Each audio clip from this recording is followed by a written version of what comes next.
If you're anything like me, there's a chance that procrastination, overthinking, and perfectionism are ruining your life. And in this very unscripted, unedited, honest video, hopefully I'll talk about why.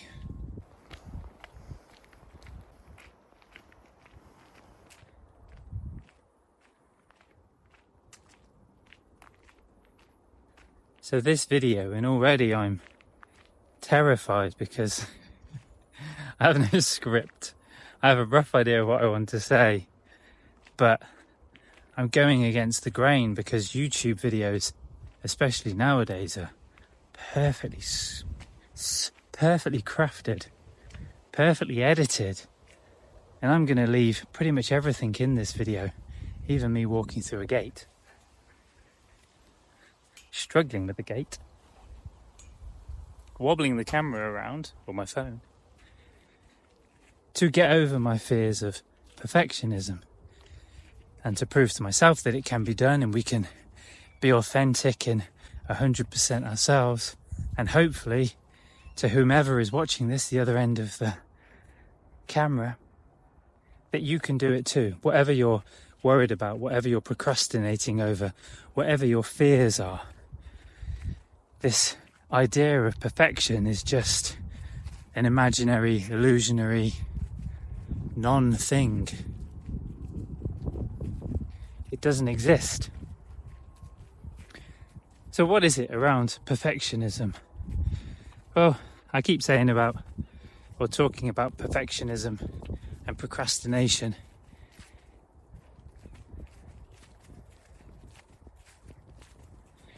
And they are, in my experience, intrinsically linked. Because ultimately, procrastination is a fear of perfectionism. And what do I mean by that? Well, more often than not, we procrastinate because we want things to be perfect. Take this video, for example. Most people will record a video, they'll edit out all their stumbles, all their stutters, all their slurs, mispronunciation of words. They'll edit out their pauses, their ums, their ahs. They'll put nice B-roll in, video footage.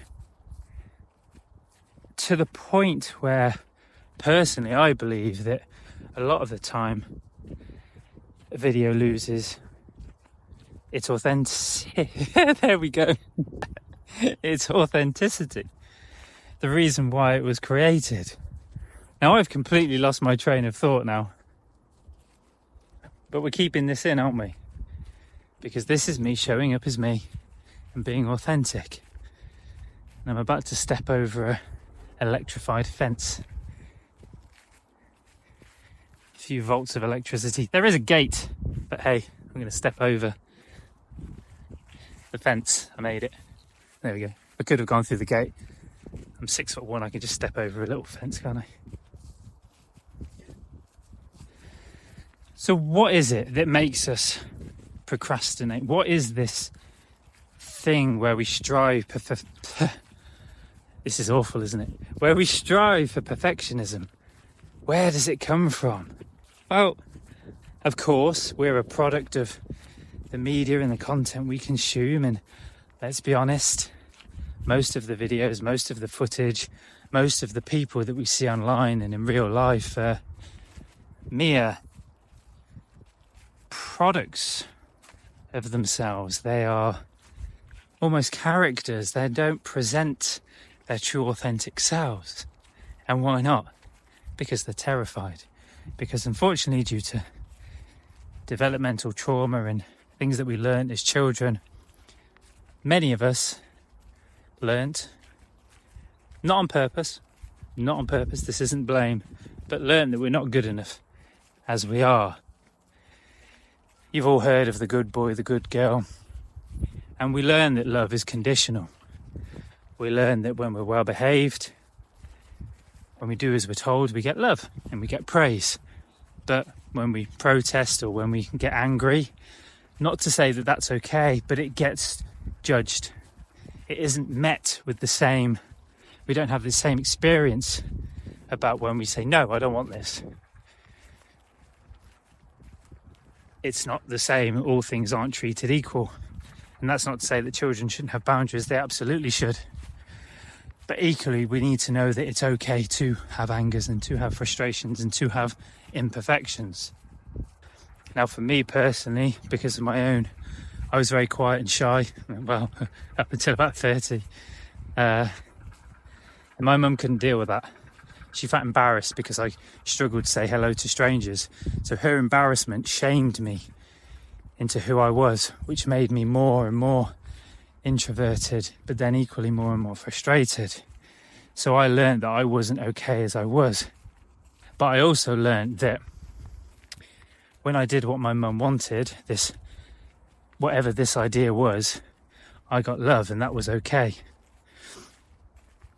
So we grow up with these distorted patterns, this distorted view of ourselves, and we strive towards this idea of perfection that isn't even a thing, because it's an unspoken thing. It's not like I can create the perfect video, I can be the perfect person, because it's this level that we can't attain. It's an imaginary number.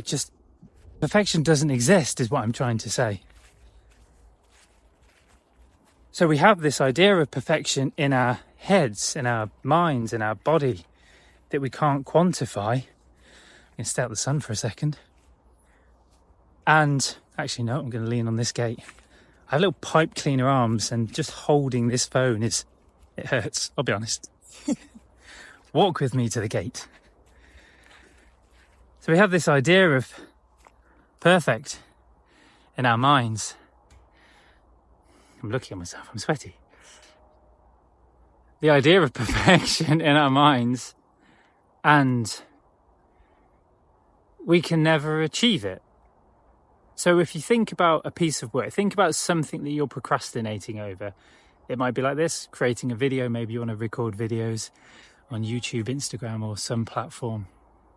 Maybe there's a job you want to go for.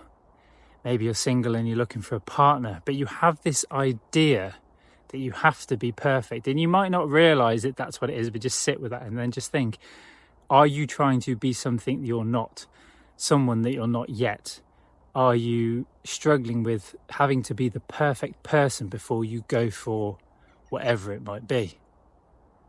So if you think about that for a second, you never will be. You can't be. You can be beautifully perfect by your own standards, but you'll never be perfect to the standards of, in developmental trauma talk, of the parent. And again, this isn't about blame, it's just about realizing where this shit comes from, and it's not yours. I might edit that swear word out. YouTube doesn't like it, I don't think. But it's not yours. It's like a backpack. It's like an armor that you've encased yourself in, that you wear day to day. It's not who you truly are. Because likely, if you're into your 4th decade, 43, does that make it my 4th or 5th decade? 5th, isn't it? Let me know in the comments below. Then you've worn that armor for a long, long time, and it's become who you feel, who you think you are, but it's not who you are. The authentic you, the true you, is that giddy little child that was amazed by everything and fell in love with all the stupid little simple things in life. I always joke that my favourite, I don't know if I joke anymore, my favourite part of the day is getting up and making a coffee. I love making the coffee and practicing my latte art. And I really enjoy it. It's the simple things. I love just coming out into nature and going for a walk. My favourite place, actually, if you look at my previous videos, especially on YouTube, they're all at the desk. And I really struggle with those because I find it quite restrictive. I find it it's where I do my work, my 9 to 5.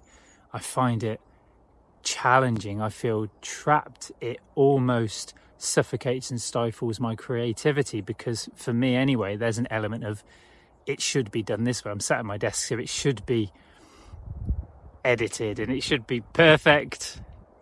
But when I come outside in nature, I'm fortunate enough to have fields around me, then I feel more relaxed in my body. Stood here now holding the phone propped up against the gate, supporting my pipe cleaner arms, I feel more at ease, and that idea of perfectionism kind of drifts away because I suddenly feel I'm pausing any YouTube video. Anyone with a concentration span of 3 seconds will have left by now. But if you're still with me, I'm just checking in with myself. And gorgeous little bird. Look at that. I don't know if you saw that. And everything feels okay. All of a sudden, it feels okay to create this video and take my time and not know what to say. And now when I think of perfectionism and procrastination, it suddenly doesn't feel like a thing. And how I get to this place for me is because when I'm stuck, when I'm overthinking, when I'm stuck in perfectionism and procrastination, it very much is a trauma, and that trauma is stored in our body. And one of the ways that we can help shift that or get out of that is by moving. Movement really does help. So walking for me and being outside naturally, we all know that it's good for you. Go and get a walk after this video. Watch it to the end. It just loosens everything up, and all of a sudden I'm reminded that I'm okay as I am. I am perfectly imperfect, all my flaws, all my imperfections, of which I guess judged by societal standards, I have so many. But surely I should be judged by my own standards. And again, so many of us are trying to live up to an expectation, oftentimes of our parents and maybe of society when we were growing up, that we literally can't live up to, and then we fall into shame and guilt because we can't live up to them, and then we say, oh, we're not good enough, we're useless, we're not lovable, we're not good people. But that's trauma for you, and that's what this stuff very much is. I don't buy into the mindset game, the positive mindset, unfortunately. I have tried it. I've been on my journey, and those things don't work. What really works for me is working with the nervous system and freeing up those old stuck emotions and allowing them out, because that's what this is. We all have, unfortunately, suppressed emotions that we keep locked down. So many of us are emotionally, I won't say the word I was going to say, fill in the blank, emotionally not very good. And that's because we're afraid of being vulnerable, we're afraid of being authentic, we're afraid of showing the world who we truly are, because the fear of being judged. And ask yourself this question: if I show the world who I truly am, ... So just grab a piece of paper and a pen and write down what comes to you. If I show the world who I truly am, ... And more often than not, it'll be, I won't be loved, nobody will like me, I'll be judged, I'll feel shame. And those are all young feelings, those aren't who you truly are. And that's stuck trauma, and that's the stuff that when we shine a light on it, when we address it, it comes out into the open, and we can smash through it little by little. It doesn't happen necessarily overnight, but in my therapy sessions, sometimes it does. It's like peeling the layers of an onion, but then months later it comes up again, and you think, oh, for fuck, I thought I'd worked through this, but you haven't. And that's where perfectionism and overthinking and that stuckness and procrastination comes from. It's stuff that isn't you, really isn't you, and you just have to take a look and be a little bit brave and look at those scary emotions underneath and ask yourself what it is that you truly want and what's getting in the way. And as I look at this, it's a 15-minute video, arguably the longest YouTube video that I've made. There may be some rough edits, there may not, but I'm glad that I've been able to create this and work through my fears around perfectionism and worrying about videos that have to look perfect and be perfect, and that we have to be perfect people. We don't. We only have to be ourselves. That's the only expectation that we should have on our shoulders. Beautifully, authentically you. If you've got this far, I appreciate you. If any of this has resonated, then I'd love it if you subscribed. Of course, you don't have to, and I'd love to hear your thoughts on it below. Let me know in the comments. Have a beautiful day. I'm going to go and tackle some more gates. Big love. John.